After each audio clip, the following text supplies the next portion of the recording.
Hey, this is Mr. Allen with the next installment of Inside Out and Back Again. Today we are reading from Sadder Laugh through More is Not Better. School. I wake up with dragonflies zipping through my gut. I eat nothing. I take each step towards school evenly, trying to hold my stomach steady. It helps that the morning air glides cool like a constant washcloth against my face. Deep breaths. I'm the first student in class. My new teacher has brown curls looped tight to her scalp like circles in a beehive. She points to her chest. Miss Scott, saying it 3 times, each louder with ever more spit. I repeat, Miss Scott, careful to hiss every S. She doesn't seem impressed. I tap my own chest. Ha! She must have heard ha as in funny, ha ha ha. So she fakes a laugh. I repeat, ha. And I wish I knew enough English to tell her to listen for the diacritical mark, this one directing the tone downward. My new teacher tilts her head back, fakes an even sadder laugh. Ha. I face the class. Miss Scott speaks. Each classmate says something. I don't understand, but I see. Fire hair on skin dotted with spots. Fuzzy dark hair on skin shiny as lacquer. Hair the color of roots on milky skin. Lots of braids on milk chocolate. White hair on a pink boy. Honey hair with orange ribbons on see-through skin. Hair with barrettes in all colors on bronze bread. I'm the only straight black hair on olive skin.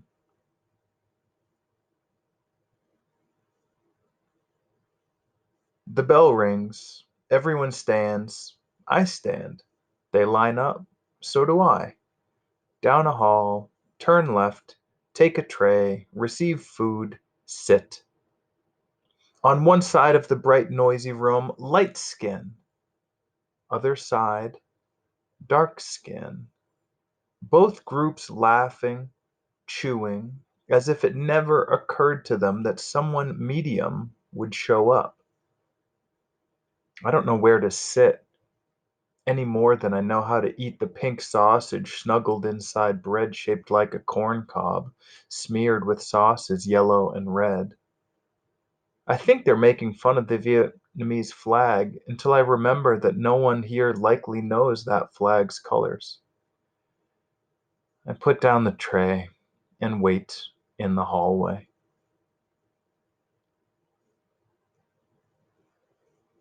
Another bell, another line, this time outside. Every part of the rainbow surrounds me, shouting, pushing. A pink boy with white hair on his head and white eyebrows and white eyelashes pulls my arm hair. Laughter.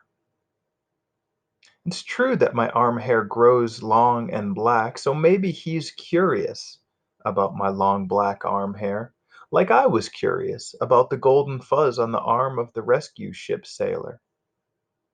He pokes my cheek. Howls from everyone. He pokes my chest. I see nothing but squeezed eyes, twisted mouths. No, they're not curious. I want to pluck out every white hair to see if the boy's scalp matches the pink of his face. I wish this, but walk away.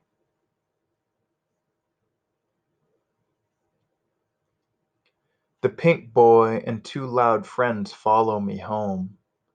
I count each step to walk faster. I won't let them see me run. I count in English, forcing it to the front of my mind. I can't help but glance back. The pink boy shouts, showing a black hole where sharp teeth glow. I walk faster, count faster in English. Not that I care to understand what Pink Boy says, but I have to if I'm to laugh back at him one day.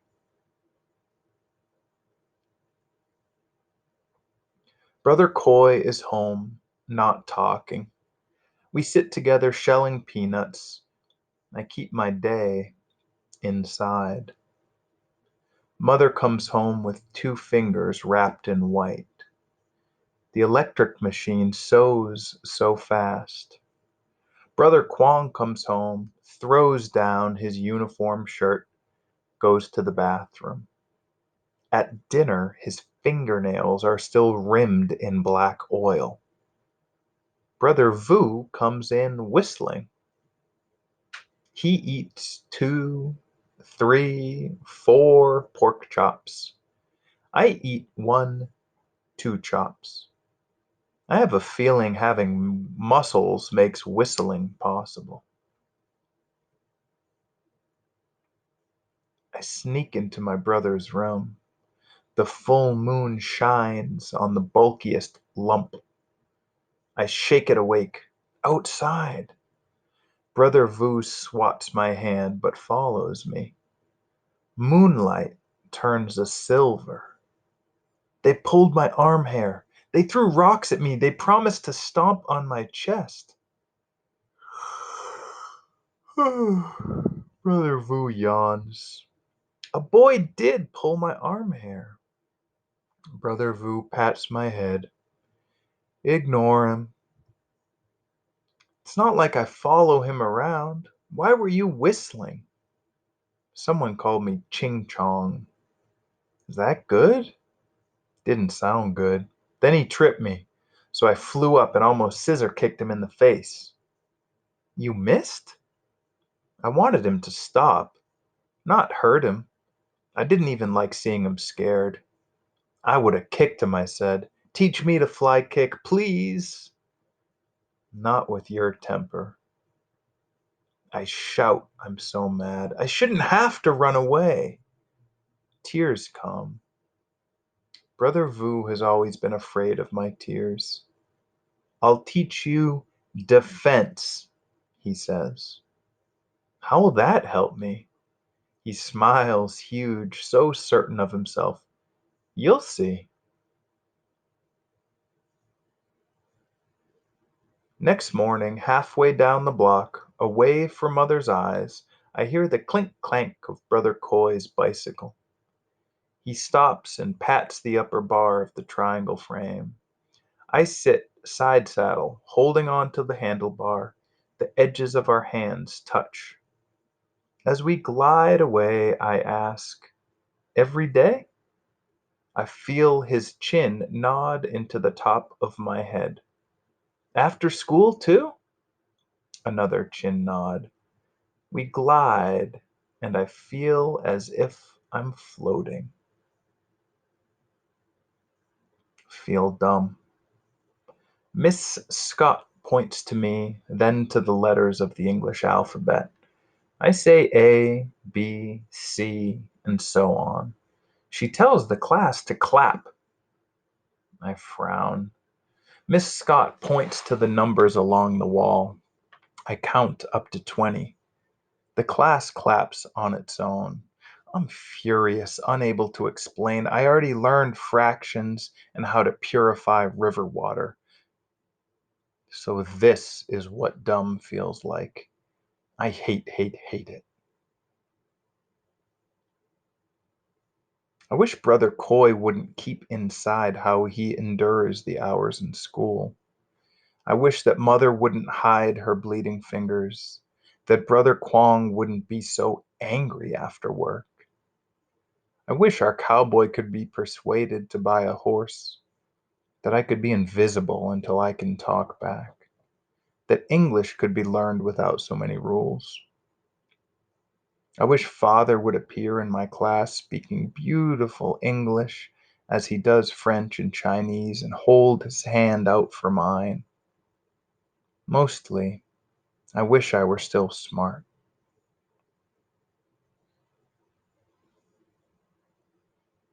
Brother Vu now makes everyone call him Vu Li, a name I must say without giggling to get defense lessons. I need the lessons.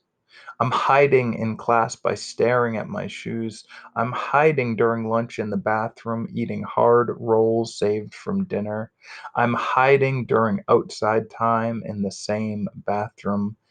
I'm hiding after school until Brother Koi rides up to our secret corner. With Vu Li, I squat in Dung Tan, weight on legs, back straight, arms at my sides, fingers relaxed, eyes everywhere at once. I'm practicing to be seen. Eggs explode like smears of snot on our front door. Just dumb kids, says our cowboy.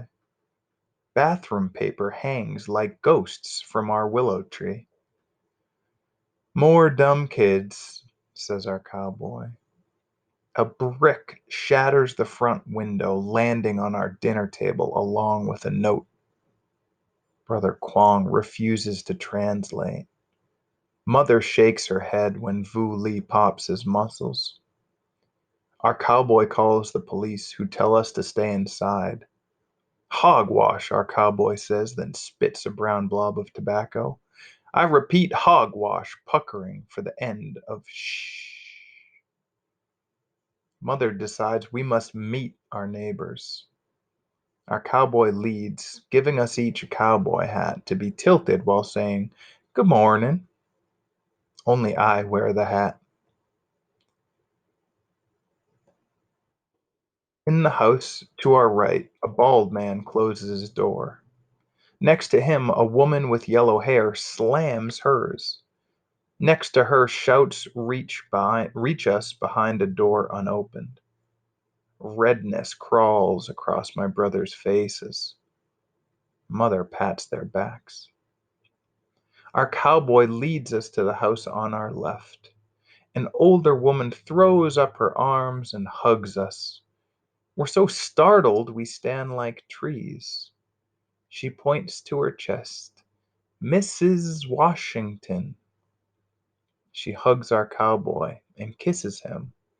I thought only husbands and wives do that when alone. We find out Mrs. Washington is a widow and retired teacher. She has no children, but a dog named Lassie and a garden that takes up the backyard. She volunteers to tutor us all. My time with her will be right after school. I'm afraid to tell her how much help I'll need. New word a day. Mrs. Washington has her own rules. She makes me memorize one new word a day and practice it 10 times in conversation.